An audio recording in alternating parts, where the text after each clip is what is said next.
Hey, this is Robert Monroe, and I am back with another practical guide. And today we want to talk about the metronome. Do you struggle to know how to get better at music? Do you feel stuck and you just don't know why? Have you ever gotten hired to a gig and just never been asked back? Is rhythm confusing to you? You should probably consider practicing with a metronome if you said yes or maybe to any of these things. Why should you care about the metronome? Well, it is the number one tool to get better at music. What do I mean by that? I mean an outside resource, something you can just reach for, literal tangible object you can reach for and use to better yourself. Math has the calculator, reading has a dictionary, bodybuilders got creatine, we got the metronome. Learning what BPMs feel like and having a steady tempo is such a useful skill for all styles of music. Finally, if you want to work professionally and just work outside of, playing at home just for yourself, or maybe playing for a local church that maybe just does hymns and old school music, you got to practice with that metronome. Who is this video for? I kind of just made it clear that this video really is for anyone who plays music, period. But I would say to target that a little bit more specifically, I think you probably should have a year or two under your belt for this to really hit home. Okay, let's define some terms. Let's first talk about what the metronome is. It's the thing that beeps, that vibrates, that blinks at you, that lets you know what a steady tempo is. There are billions of types. I personally generally end up using the one that's on my phone or iPad or on my keyboard or on my DAW, the digital audio workstation. But I also want to mention there are plenty of actual physical metronomes that you can buy. But I would advise you, if you're going to do that, stick with, I think they're typically called quartz metronomes, where they're the little one with the dialy. What I find is the cheap digital ones are such a pain, you might as well use the app on your phone. And the really cool looking vintage ones that have the actual mechanical thing that goes back and forth, they're not very accurate. All right, let's keep defining a few terms before we keep going on. BPM, that means beats per minute. This is what you're setting your metronome to, and it's how fast or how slow the metronome is whining at you, how many clicks it is doing per second. So not per second, sorry, per minute. Subdivision. This is what the metronome is chirping at you and is actually determined entirely by your brain. So you could think of it as a quarter note. So you have 1, 2, 3, 4. Those could all be quarter notes. You could be in a 4/4. That's a measure of 4/4, right? 1, 2, 3, 4. Or it could be eighth notes. 1 and 2 and 3 and 4 and. Or it could be 16th notes. 1, E, and It is up to you. Although some metronomes have a setting where you can set the subdivision and then it will do a hierarchy of sounds. 1, 2, 3, 4, 2, 2, 3, 4. And that brings us to the next topic, which is strong beats / time signatures. This can either be used in metronomes to define a time signature or subdivision. For example, you can have a metronome go 1, 2, 3, 4, 1, 2, 3, 4, giving you a sense of a 4/4 time signature. Or it could be 1 and 2 and 3 and 4 and giving you a sense of the subdivision. I personally think you should not use the metronome at all to imply any subdivision. It is a huge pet peeve of mine when the metronome has two different sounds. I personally think 9 times out of 10, you should have the metronome only on one sound and then use your brain to figure out whether you're implying a time signature, a subdivision, or whatever it is. The only exception to this is if you're using it in the context of an arrangement in a DAW, a digital audio workstation. You're producing a song. There, the visual of the time signature plus the audio cue of the metronome is, I think, actually a great guide, and you should keep it. Okay, now that we got some terms out of our way, let's start talking about how you actually practice with a metronome. Let's start with the tried and true method. This is basically the bare bones idea of what it is. Let's say you're looking at a classical piece and it says that you need the quarter note to equal 140. Well, this is what you should do. Chuck that metronome instead at 70. And when you start at that 70 BPM, you now play quarter notes to 70 and you try to play it. And what you'll find is if you pick a short enough section and you're an okay enough sight reader, you will find you're going to be able to play it pretty well at 70 BPM. What you want to do is you want to really get a solid foundational framework at some tempo. Again, I'm suggesting half tempo. It could be slower, it could be faster. Get a foundational tempo. Then you just crank that metronome up 2 to 8 BPM after you get it done a couple times, and then try it again there. And then crank it up a little bit more, try it again. Crank it up a little bit more, try it again. You will find that you can just slowly but surely increase the tempo until you're doing it at the desired in-goal tempo. The pros of this strategy is it's super straightforward. Anybody can do it. It's basically like turn your brain off and just practice and worry about the fingers and not worry so much about thinking. The cons to this strategy is speed increases tend to come in spurts. You can do 20 or 30 BPM, no problem. Let's go back to that analogy. You started at 70, you want to get to 140. 70 to 100 is like a piece of cake, a walk in the park. Then going from 100 to 110, you run into trouble. This is the normal thing that happens. And this method kind of just makes you have to just stick it out and just keep on practicing and just repeat things a ton. Nothing wrong with repeating things a ton, but potentially we're wasting a ton of time in a non-optimal way to practice. One other quick tidbit that makes this method a little bit better is instead of thinking about practicing in terms of just that raw metronome speed to the quarter note, one thing you can do is you can decide to put eighth notes to that metronome marking instead of quarters. So if you practice eighth notes at 140, guess what? The quarter notes actually are at 70, and you now have been able to practice with a lot more guide rails because now the metronome is clicking more often for you, technically speaking. If that just went right over your head, at some point I'll make a practical demonstration of how to practice a metronome. But again, today I'm just trying to get you fired up, give you the tools necessary to get that metronome practice in. Here is my alternative / preferred way to practice with the metronome.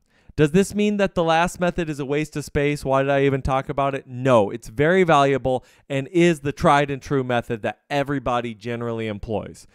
But try this and I bet you might like it a little bit better. What you're going to do is you're going to set the metronome at a tempo just slightly below the tempo you're going for. So again, we mentioned quarter note equals 140 in our example. You're going to set that metronome at like 130, 120, maybe even down to 110. And you're going to try to play it at full confidence and really go for it and try not to stop when you hit wrong notes. One of three things will happen, and then you have to practice a little bit differently for each. So let's go through those three things right now. The first is you played it near perfectly with only small mistakes. Well, congratulations. You're already there. You're already rocking it. Awesome job. Well, what should you do now? You should take the very small parts that you made a mistake on, you should loop them again with the metronome still on, and then try the whole thing again a few times and just call it a day. What if you made a couple really big mistakes and then kind of just limped your way through it? This is where you got to put on your thinking cap. Which hand was the problem? If this is obvious, hand separate is a great way to practice. Was it only one measure that was way harder than the rest? Well, maybe we just need to practice that part by itself. When we are close but not all the way there, sometimes we just need to drop the metronome another 10, 20 BPM again, and then try it, and then nail it, repeat, speed up. It kind of resembles the other method at that point. But we can be a little bit more savvy in this way, a little more targeted. That will create more efficiency in our practice method as opposed to just going straight to just, brute forcing it all the way through. Well, what if it's the third option, which is wasn't even close? We weren't even close at all. This also is great. And you may go, oh, it doesn't feel great. Well, another way to think of playing with a metronome is it's taking a standardized test.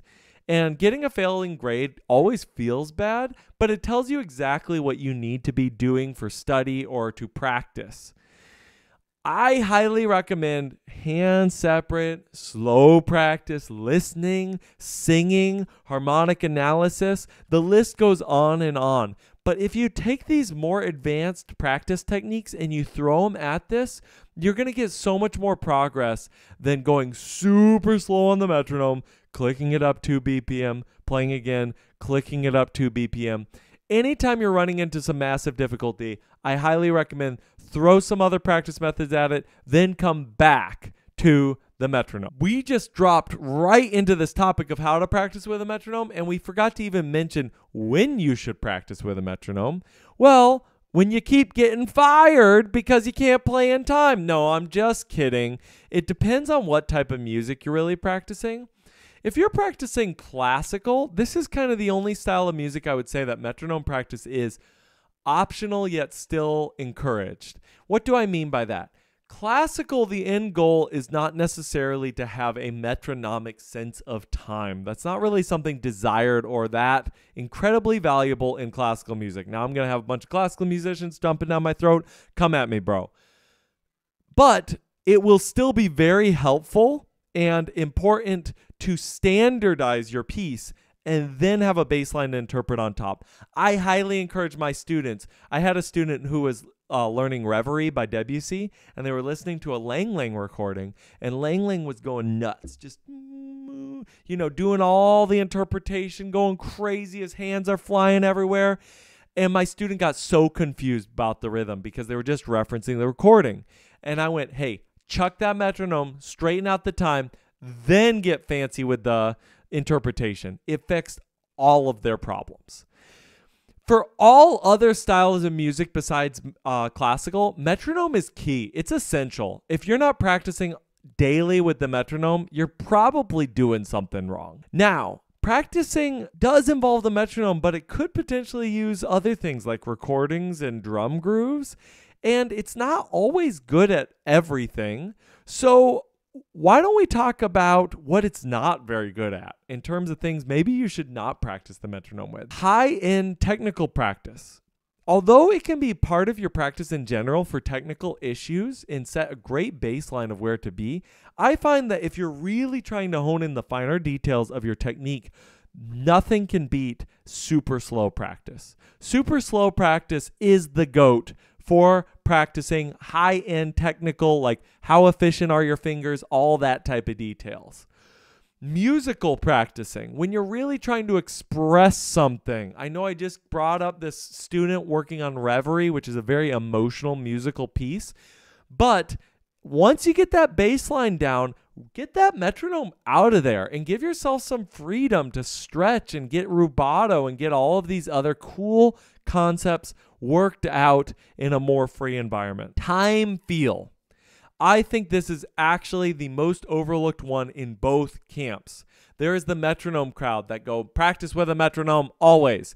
Well, time feel can sometimes be hampered by overly metronomic time. If you listen to really incredible recordings, especially from yesteryear, the 60s, the 70s, you'll find that the time goes like this. But it feels amazing. And one of the only ways to get that feeling is to practice with recordings and not the metronome. More on that soon. However, if you are an anti-metronome crowd and you're like, brother, just feel it. Don't worry about the metronome so much. The heartbeat changes as the music goes, right? The heart doesn't beat at one steady rhythm. Well, I got some news for you. The metronome is actually an incredible device to practice time feel, because what you can do is you can actually use the metronome to allow yourself to have a standard in which you practice against. You want to practice punk and rushing a little bit? Chuck that metronome on. Try to practice a little bit ahead of the beat, but never actually rushing away and losing where the metronome is. You want to practice being a little more relaxed, a little chiller, get more of those heavy, laid-back vibes. Practice keeping the metronome where it is, but dragging just the littlest bit every time, but not so much that you actually lose the beat. Here's some alternatives to the metronome, because the metronome's not for everything. Drum machines or drum grooves. These are basically like advanced metronomes, and you can find these on the internet, on YouTube.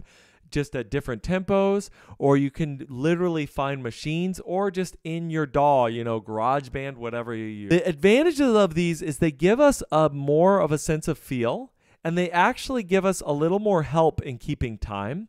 I find a lot of beginners can play with a drum beat, no problem, and then you throw on a metronome and they get lost. But for that exact benefit, that is the con. Because we're kind of externalizing and giving someone else the responsibility for keeping our time good, we actually suffer in how much we're learning that ourselves. So if you really want to develop your best sense of time, you need to practice with a metronome over a drum groove. But again, it has its uses.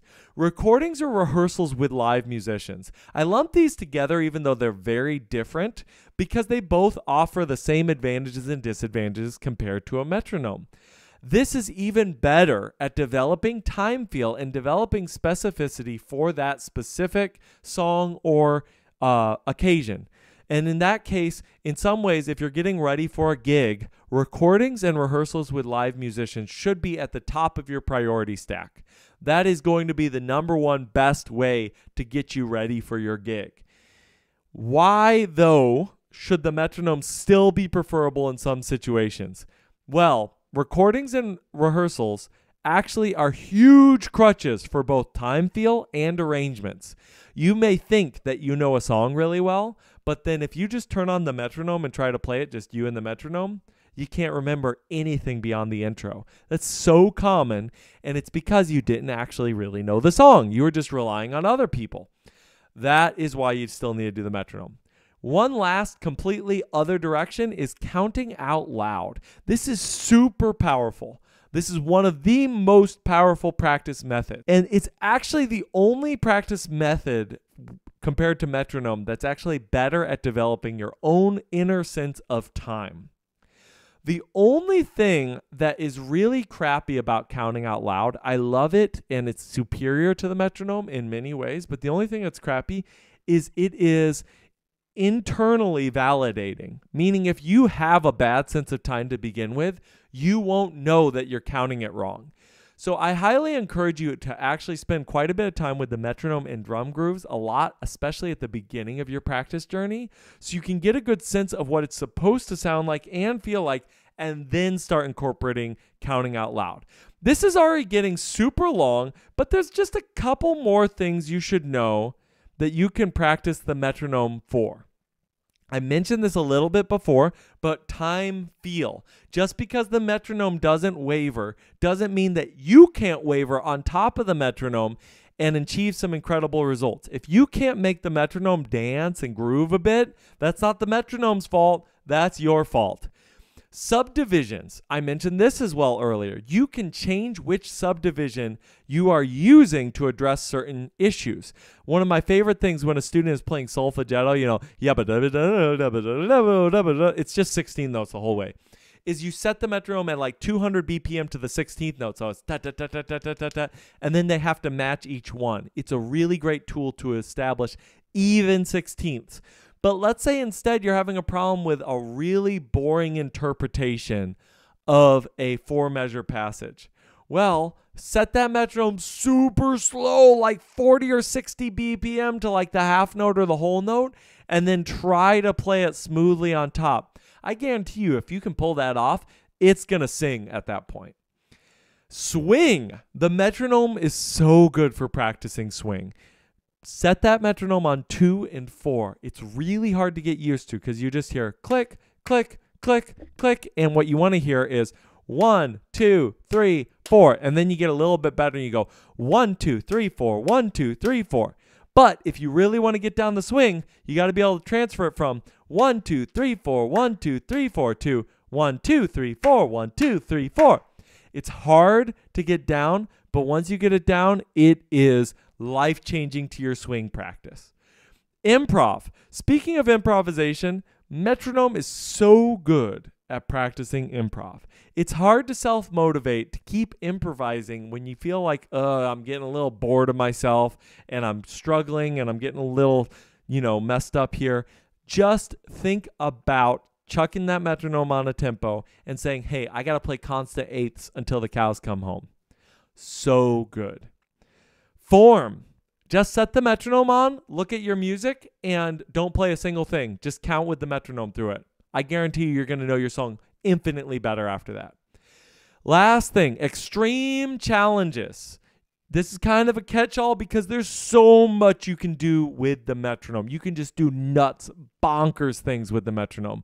Only use it at extreme low speeds. Only use it at extreme high speeds. Set it to dotted quarter notes even though you're playing in 4/4. Practice syncopation to it or polyrhythms. It really is up to your imagination. We've been talking a while, but I want to leave you with one final detail, which is when I meet a musician for the very first time and I hear them play, sometimes when they're talking, I can tell if they practice with a metronome, and I do judge them. And I can tell you, all the other professional musicians I play with, they also judge you whether or not you play with a metronome. In all seriousness, go practice, get that metronome out. You're going to love it once you get used to it. Just get over that initial ick hurdle, and you are going to be off to the races. This has been Robert Monroe. If you like these type of videos, please like and subscribe. It's the feedback that lets me know I'm doing a good job, and I should keep making them. And until next time, I hope you got some great practicing with the metronome. See you later.